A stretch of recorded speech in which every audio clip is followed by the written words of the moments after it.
Good morning all student.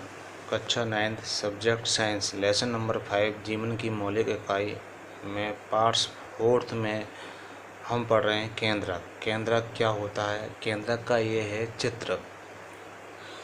अब बात आती है केंद्रक की खोज। कोशिका में केंद्रक की खोज। कोशिका चित्र पर एक गौर करने डालिए।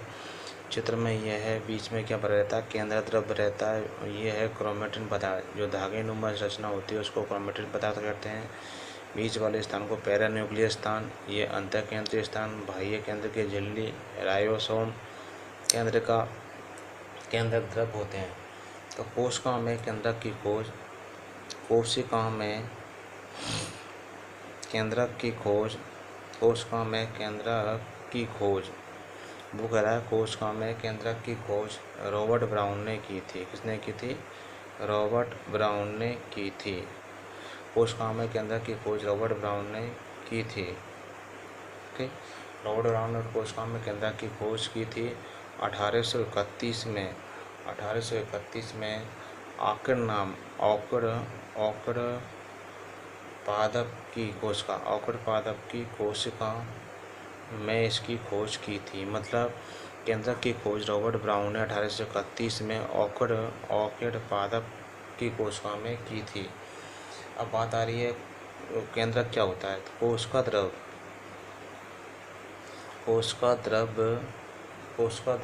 में स्थित वह भाग, कोशिका द्रव में स्थित वह भाग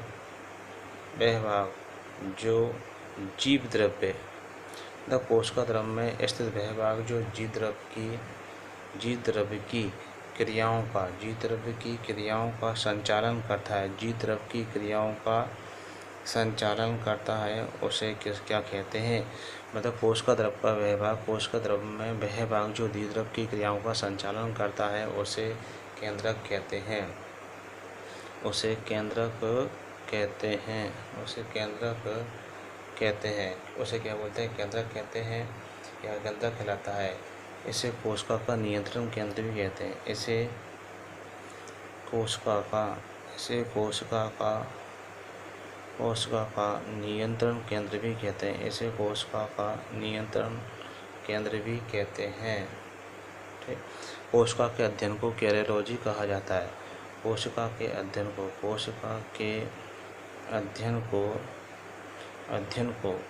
कैरियोलॉजी कहा जाता है। कोशिका के अध्ययन को कैरियोलॉजी कहा जाता है। तो कोशिका के अध्ययन को क्या कहा जाता है?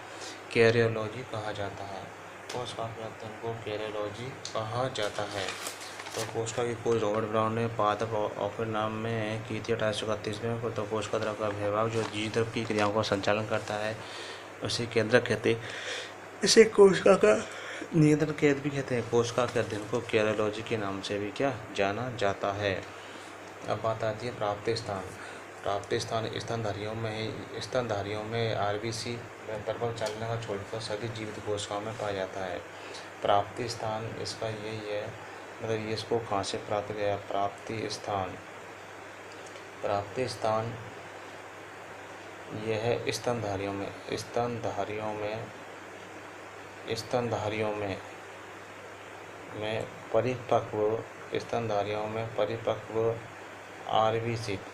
परिपक्व आरबीसी एवं चांदनी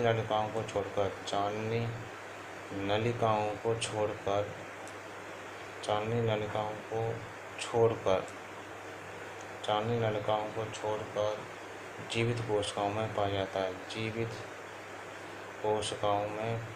पाया जाता है। मतलब स्तनधारियों में परिपक्व आरबीसी व चांदनी नलिकाओं को छोड़कर जीवित कोशिकाओं में पाया जाता है। केंद्रक की आकृति। अब इसकी आकृति क्या होती है? केंद्रक की आकृति कैसी होती है? केंद्रक की आकृति यह गोल अंडाकार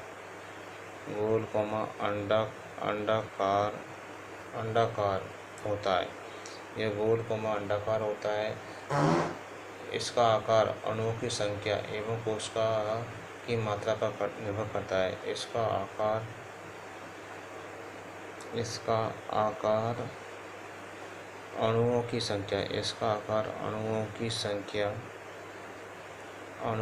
संख्या व कोशिका द्रव पर निर्भर करता है। इसका आकार अणुओं की संख्या व कोशिका द्रव की मात्रा पर निर्भर करता है। कोशिका द्रव की मात्रा पर निर्भर करता है। कोशिका द्रव की मात्रा पर क्या निर्भर करता है आकार। अब केंद्रक के निम्न भाग होते हैं। केंद्रक के निम्न भाग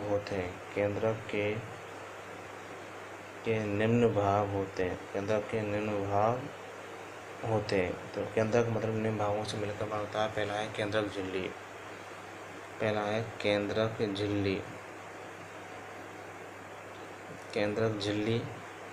दूसरा है केंद्रिका। केंद्रक झिल्ली केंद्रिका। तीसरा है केंद्रक द्रव्य। तो पहला केंद्रक झिल्ली, दूसरा केंद्रिका, तीसरा केंद्रक द्रव्य, चौथा है क्रोमेटिन पदार्थ। मतलब केंद्रक इन चार भागों से मिलकर बनता है। केंद्रक झिल्ली, केंद्रिका, केंद्रक द्रव्य और क्रोमेटिन पदार्थ। अब आता है केंद्रक होता क्या है। केंद्रक में क्या क्या चीज़ें होती हैं, केंद्रक किस प्रकार कार्य करता है। तो कोशिका द्रव के बीच वो कह रहा है कि साइटोप्लाज्म होता है कोशिका द्रव। साइटोप्लाज्म या कोशिका द्रव के बीच में एक बड़ी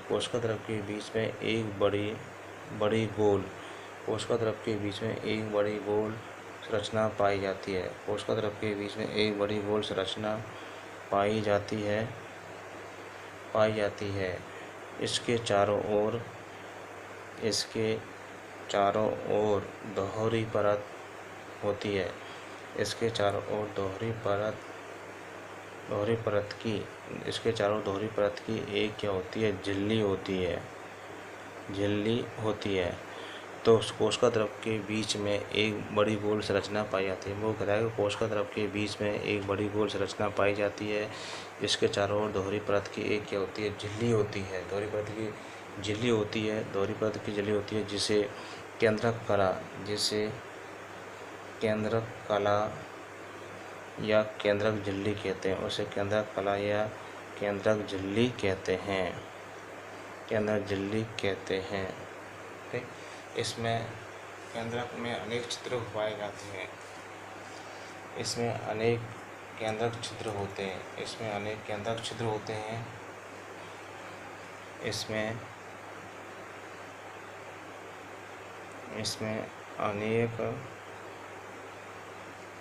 अनेक केंद्रक छिद्र होते हैं।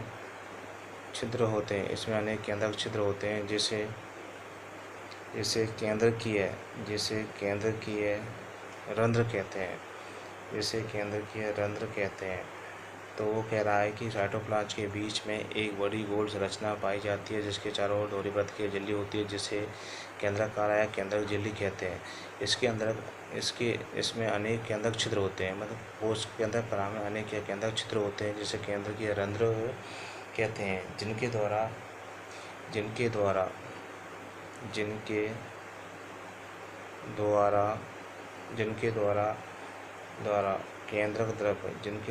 केंद्रक द्रव्य व साइटोप्लाज्म में कोशिका द्रव्य जिनके द्वारा केंद्रक द्रव्य या कोशिका द्रव्य के बीच पदार्थों का आदान प्रदान होता है। जिसके बीच कोशिका द्रव्य जिनके द्वारा केंद्रक द्रव्य व कोशिका द्रव्य के बीच पदार्थों का आदान प्रदान होता है। प्रत्येक जीवित कोशिका में प्राय एक केंद्रक पाया जाता है। प्रत्येक जीवित कोशिका में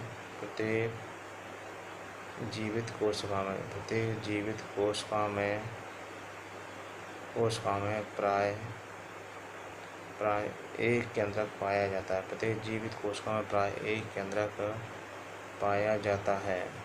एक केंद्रक क्या पाया जाता है? एक केंद्रक के अंदर एक गाढ़ा तरल द्रव होता है। एक गाढ़ा तरल द्रव होता है, केंद्रक के अंदर एक गाढ़ा तरल द्रव भरा रहता है जिसे केंद्रक द्रव्य कहते हैं। केंद्रक द्रव्य में महीन धागे के जाल के समान रचना पाई जाती है। केंद्रक में महीन धागे के समान की रचना पाई जाती है जिसे क्रोमैटिन जालिका कहते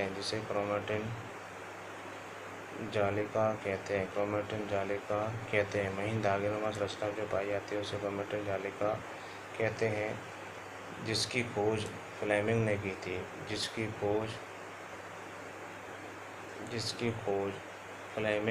थी। फ्लेमिंग ने 1880 में की थी। ये डीएनए व प्रोटीन के बने होते हैं। ये क्रोमैटिन जो जालक होते हैं वह डीएनए व प्रोटीन के बने होते हैं। जो क्रोमैटिन धागेनुमा संरचना होती है उसे क्रोमैटिन जालिका कहते हैं, जिसकी खोज फ्लेमिंग ने की थी। ये डीएनए व प्रोटीन के बने हुए होते हैं। डीएनए आनुवंशिक लक्षणों को एक पीढ़ी से दूसरी पीढ़ी में ट्रांसफर करता है। डीएनए आनुवंशिक लक्षणों को एक पीढ़ी से दूसरी पीढ़ी में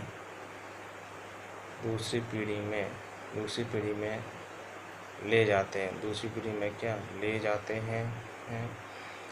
हैं।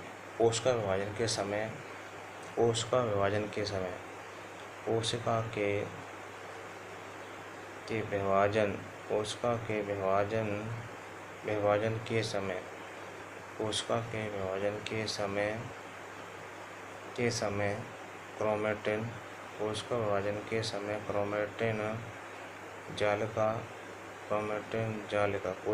समय क्रोमैटिन जालिका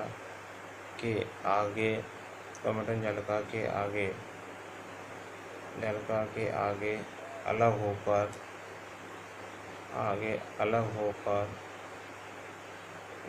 होकर कई छोटी एवं मोटी छड़नुमा रचना परिवर्तित हो जाती है। छड़नुमा रचना में परिवर्तित हो जाती है। वो कह रहा है कि कोशिका के विभाजन के समय क्रोमैटिन जालिका आगे से अलग होकर कई छोटी या मोटी छड़नुमा रचना में परिवर्तित हो जाती हैं। मोटी रचना के रूप में परिवर्तित हो जाती हैं, जिसे गुणसूत्र कहते हैं। छोटी मोटी जालिका के रूप में एक हो जाती हैं, परिवर्तित हो जाती हैं, जिसे गुणसूत्र कहते हैं। छोटी मोटी रचना के रूप में परिवर्तित हो जाती हैं, जिसे गुणसूत्र कहते हैं।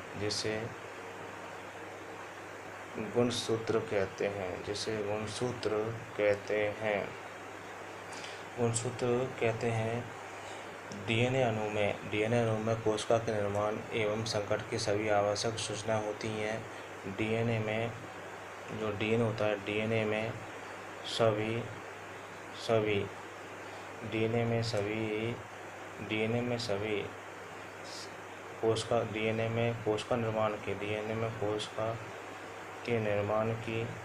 कोशिका के निर्माण की एवं संकट की सभी आवश्यक सूचनाएं होती हैं। डीएनए में सभी की आवश्यक सूचना होती है। केंद्रक द्रव होता है, केंद्रक द्रव में न्यूक्लिक अम्ल न्यूक्लिकम एंजाइम एंजाइम प्रोटीन आदि पाए जाते हैं। केंद्रक में एंजाइम प्रोटीन आदि पाए जाते हैं। केंद्रक के अंदर एक छोटी संरचना पाई जाती है। केंद्रक के अंदर एक छोटी संरचना पाई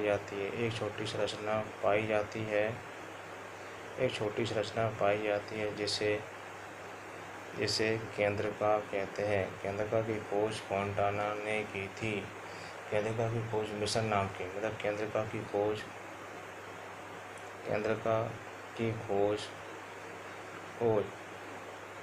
मिशर नामक वैज्ञानिक ने की थी। मिशर नामक वैज्ञानिक ने केंद्रका की क्या खोज की थी। वैज्ञानिक ने 1871 में की थी। यह कम सक्रिय स्रावी कोशिकाओं से बड़ी होती है। इसका कोशिका विभाजन में उपयोग होता है। इसका केंद्रका का उपयोग सेल डिवीजन के अंतर्गत किया जाता है। सेल डिवीजन होता है। अब है केंद्रक के कार्य। केंद्रक के कार्य क्या है? पहला कार्य यही है, इसे कोशिका का नियंत्रण केंद्र कहते हैं। इसे कोशिका का नियंत्रण केंद्र कहते हैं। इसमें पाई जाने वाली सूचना, इसे कोशिका का नियंत्रण कहते हैं। इसमें पाए जाने वाला गुणसूत्र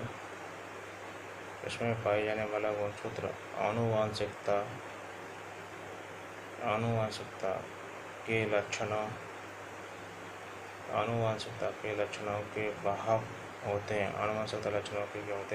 होते हैं। दूसरा है, इसमें डीएनए की पुनरावृत्ति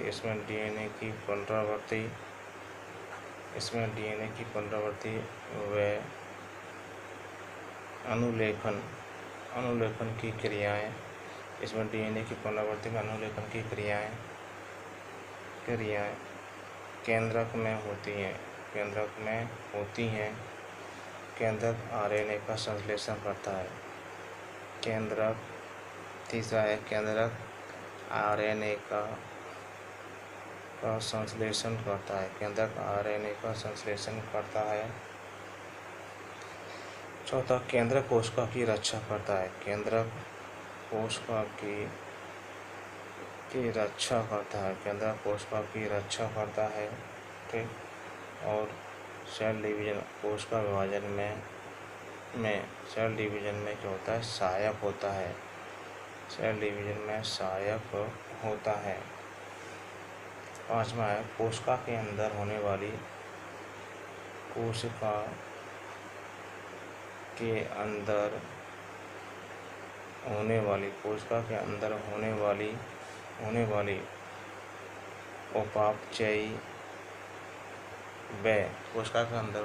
उपापचयी व रासायनिक अभिक्रियाओं का नियंत्रण करता है। छठा है, यह कोशिका के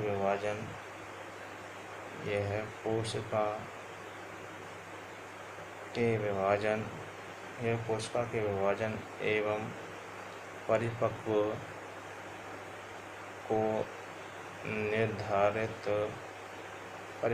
को निर्धारित करता है। सातवां है, यह कुछ जीवों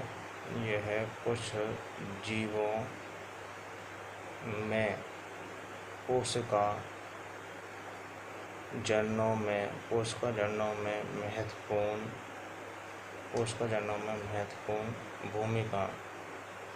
महत्वपूर्ण भूमिका निभाता है।